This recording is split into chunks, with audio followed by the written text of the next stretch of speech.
da na san haka tsarin yake tun farko da ban shige shi ba. Zan jaraba cire shi a raina.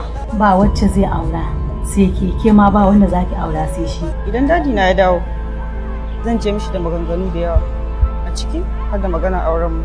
Kin san Allah ko mutuwa zaki sai ki koma makaranta.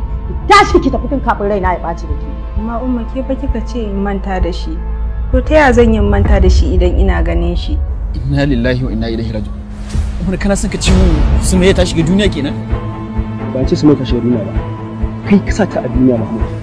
Mahmud kai mugun mutum. Ko me zaka samu a duniya wallahi kai matsiyaci. Zuciyata za ta iya samun matsala idan ina ganin sa da wata. Umar, cikin da Allah.